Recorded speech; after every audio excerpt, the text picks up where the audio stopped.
দৃশ্যমান হচ্ছে, এটা আমার কাছে খুব স্পষ্ট নয়। তো যতক্ষণ পর্যন্ত আমরা সক্ষম করদাতাকে করের আওতায় না আনতে পারছি, সেটার দায়িত্ব সরকারের, প্রশাসনিক দায়িত্ব।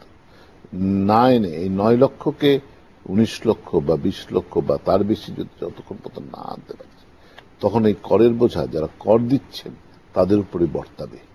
যেভাবে গত বছর ঘোষিতভাবে করা হয়েছে, যেমন ব্যক্তি খাতের 25% যারা সর্বোচ্চ স্ল্যাবে পড়ে তাদেরকে প্রকারান্ত 30% নিয়ে যাওয়া হয়েছে, সারচার্জগুলি রয়েছে। এইভাবে বিভিন্নভাবে যে করা হচ্ছে। তারপরে আপনার আরেকটা ধারা আছে 30-এর বোধহয়, আপনি যে কোনো লোকে আপনি সাব কন্ট্রাক্ট দিচ্ছেন বা সাপ্লাই দিচ্ছেন, কর আরোহণের দায়িত্ব আপনার, দিয়ে সরকারি কোষাগারে দিতে হবে, না দিলে আপনাকে আপনার আয়ের থেকে দিতে হবে। এই যে ব্যবস্থাটা, এটা কিন্তু দুরূহ। একজন যে কোনো কোম্পানি, আমি একটা কনস্ট্রাকশন কোম্পানির কথা যদি বলি, সে একজনের কাছে বালু কিনছে, নিজেও যদি কিনে তার উপরেও তার ভ্যাট করতে হবে। বালু কিনছে, ইট কিনছে, বা যেখানে আপনি ভ্যাট আপনি তার কাছে আপনি কেটে রেখে তার কাছে বাস্তব নয়, আপনি যখন দিতে পারছেন না তখন সেই ভর্তুকিটা আপনার দিতে হচ্ছে। তার মানে প্রকারান্তে আপনি ডবল ট্যাক্সেশনের মধ্যে পড়ছে। একবার 82C-তে কনস্ট্রাকশন কোম্পানি মূলত অ্যাসেসমেন্ট হয়, সেখানে 5% বা 5.5% যে উৎসে কর্তন করা হচ্ছে সেটা ফাইনাল হিসেবে দেওয়া। আবার এইগুলি যদি না হয়, না প্রতিপালন সম্পূর্ণ করা সম্ভব হয়, তখন তার উপরে আবার নতুন করে উৎসে করের বোঝানো হচ্ছে। সেখানে একটা হিসাবে দেখা গেছে প্রায় আরো 4% কর তাকে বেশি দিতে হয়। প্রকারান্তে দেখা যাচ্ছে যে প্রায় 9.5%-এর মতো কর এসেছে, মানে ট্যাক্স অন ডবল ট্যাক্সেশনের মধ্যে। এই জিনিসটা কিন্তু পরিহার করতে হবে, কারণ কর প্রশাসনের দায়িত্ব কর আরোহণ করা, তাদেরকে অ্যাসেস করে বের করতে হবে। এটা একজন করদাতার পক্ষে কিন্তু খুব দুরূহ ব্যাপার। ডক্টর আহসান এইচ মনসুর, আমরা জানি আপনি বিরতির পর আসলে চলে যাবেন, আপনার ব্যস্ততা আছে। তো যাওয়ার আগে আমি যদি জানতে চাই যে এই যে 7% প্রবৃদ্ধি, 6.2% মূল্যস্ফীতি নির্ধারণ করে দেওয়া হয়েছে, এবং বক্তৃতায় আমরা বড় একটা অংশ দেখেছি যে অর্থনৈতিক অঞ্চল প্রতিষ্ঠার ক্ষেত্রে একটা বড় গুরুত্ব দেওয়া হয়েছে। আপনার কি মনে হয় যে বরাদ্দ, খাতোয়ারি বরাদ্দ রাখা হয়েছে, সেক্ষেত্রে এই ধরনের উদ্যোগ আসলে বিনিয়োগকে বাড়াতে পারবে কিনা?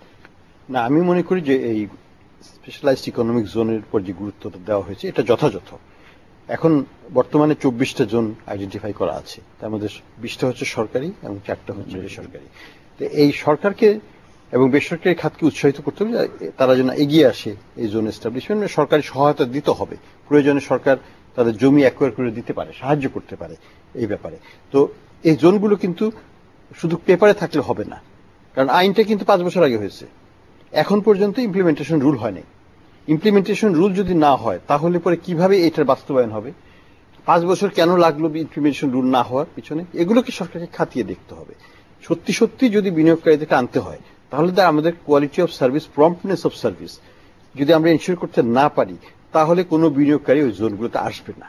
কাজে আমাদেরকে দেখতে হবে যে এগুলোর এফিশিয়েন্ট ম্যানেজমেন্ট যেন আমরা প্রকৃত বিনিয়োগকারীদের হাতে ছেড়ে দিতে পারি, দেশি বা বিদেশি যেই হোক না কেন। যেমন জাপানিজরা বলেছে আমরা আমাদেরটা ম্যানেজ করে দেবো, আমাদেরকে শুধু আপনারা জমিটা দিয়ে দেন, আমরা জমিতে মাটি ভরবো, বিল্ডিং বানাবো, দেওয়াল দেবো, সবকিছু, খালি রাস্তাটা দেন আর জমিটা দেন। এই কাজটুকু তো সরকারকে করতে হবে। সেটুকু যদি না পারে, দ্রুততার সাথে জমিও না দিতে পারে, তাহলে তো তারা মাটি ভরতে পারবে না। তো কাজে আমি মনে করি সরকারকে, যেটাকে বলা হয় এমিনেন্ট ডোমেইন, এটা একমাত্র সরকারেরই ক্ষমতা আছে যে কোনো জায়গায় যে কোনো সম্পত্তি অধিগ্রহণে। পৃথিবী জোড়াই এটা স্বীকৃত নীতি, এবং দেশের স্বার্থে সেটা হতে হবে, জাতির স্বার্থে, সমাজের স্বার্থে। এই অধিকার প্রত্যেক সরকারকে দেওয়া হয়েছে আইনগতভাবে বিশ্বজোড়া।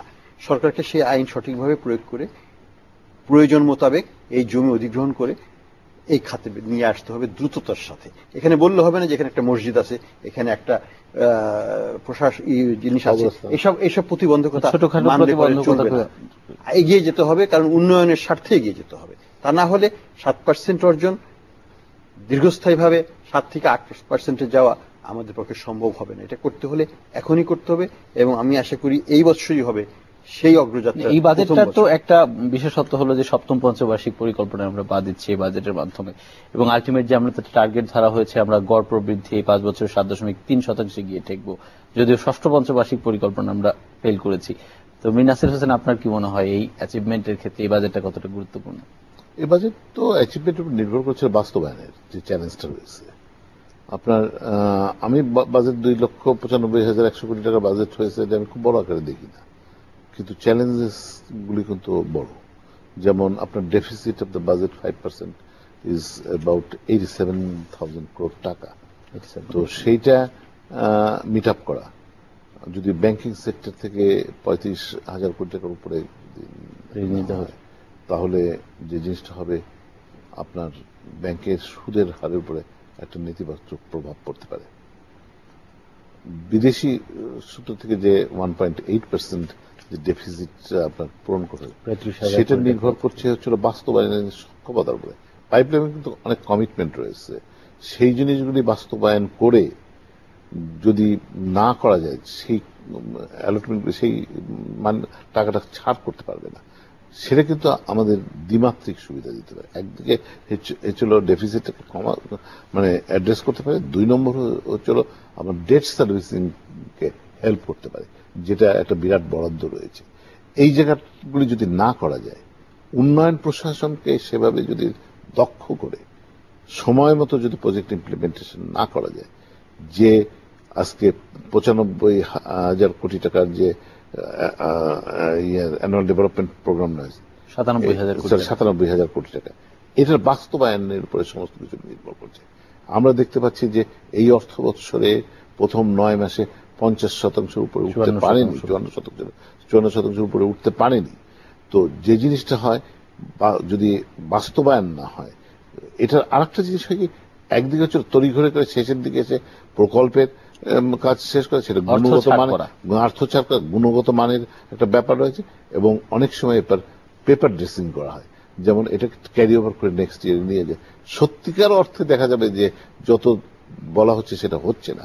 এইটার উপরে কিন্তু নির্ভর করছে সরকারের অর্থায়ন এবং বাস্তবায়ন, এই দুটো কিন্তু সরকারকে গ্রহণ করতে হবে। কিভাবে সরকার নেবে সেটা সরকারই জানে না। আবারও ছোট্ট একটা বিরতি নেব। এর আগে ডক্টর আহসান এইচ মনসুর, আপনাকে আসার জন্য ধন্যবাদ জানাতে চাই।